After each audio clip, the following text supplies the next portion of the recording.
Okay, Michelle, thank you very much. We're going to have more analysis right now on this action. David Bahnsen, CIO of Hightower Boston Group from Newport Beach, beautiful, by the way, in California. And joining us here in the studio, Professor Peter Morici from the University of Maryland.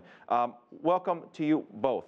David, let me start with you. Did the Federal Reserve do the right thing? Well, we don't believe so. They did exactly what we expected them to do, unfortunately. Ideally, though, we would have liked to have seen a one-and-done type scenario.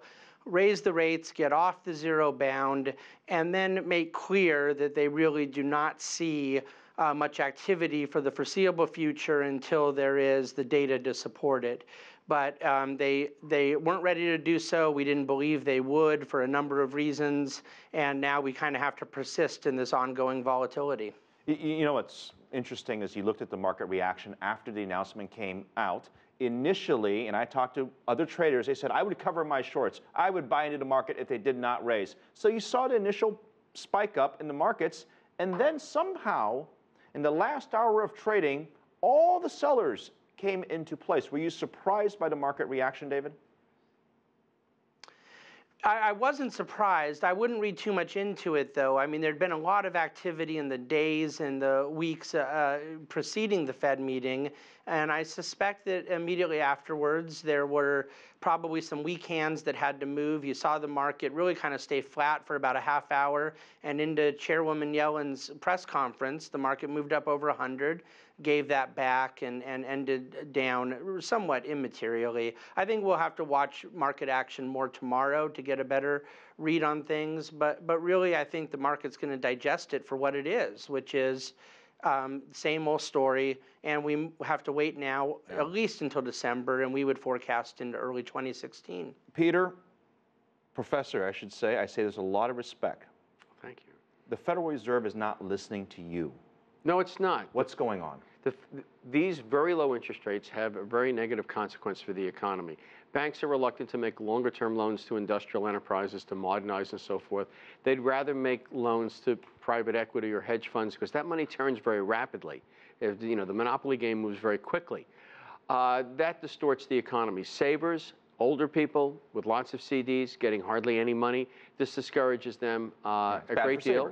What do you think the reason why the Federal Reserve basically changed their mind? What was it? Was it China? Was it the U.S. markets? Was it Canada? Was it Europe? It doesn't take much to make Janet Yellen want to keep her foot off the pedal.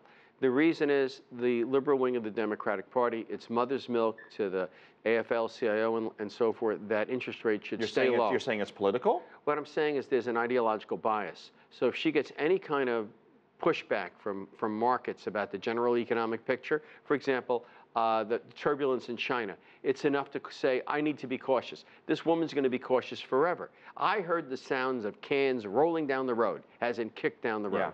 Yeah. David, we have, and I'm sure you have too, covered so many of these different meetings. And one thing that strikes me is that every single meeting, when they decide not to do something, there is an excuse. Inflation is under control, or this is not right, not enough jobs, unemployment. I mean, all these different reasons. And then as the reasons start to calm down and we've sort of hit very close to targets that the Fed actually wanted, then there's a new reason. Has the Federal Reserve basically missed an opportunity to do something? Because honestly, in the next meeting, the meeting after, I'm sure I can come up with 10 more reasons why they should not raise rates. Well, and I think the professor just hit exactly on the right point there. Essentially, it's ideological. I think they're very consistently executing on their flawed ideology. They believe that by staying at the zero bound, they're providing some degree of stimulus to the economy that just isn't there at this point. It is encouraging an unhealthy level of risk-taking, and through time, these things play through, that malinvestment in the economy. Yeah, you're exactly right, though. There's always some excuse, but it was important to listen to Janet Yellen's presser today. She specifically highlighted continuing problems in the labor market, but the unemployment rate is dramatically lower than they said their target would be. She's acknowledging wage growth as a problem. She must be acknowledging the underemployment factor, part-time workers looking for full-time, the labor participation force issues. These are all things we've been told are not really a problem. So I agree with you. There's always going to be something. Certainly the invitation of foreign circumstances, China markets, EM markets, things of that nature, really gives you an excuse that can last. Remember when Greenspan raised rates and it got to a point where they paused for a little while and then people said, well, when would they stop raising rates? And a lot of people argued that they raised it too much. Do you think there's a fear from the Fed that they don't want to raise rates to obviously adversely impact the market? And guess who we're going to blame? Of course, we would blame the Fed for that as well. Do you think they're a little scared of that? And I'll take both of you. Peter, first. Well, I think they are afraid of being the precipitator of some sort of downturn in the economy. But more fundamentally, I think they're blind to the labor market. We have 7 million men who are sitting on the couch. They're not looking for jobs. They're not interested in working. They're between the ages of 25 and 54. Too old to be in school, too young to retire. You're talking about us, aren't you? No, I'm talking about the 7 million men that are responsible for the much lower participation rate than we've had in the past.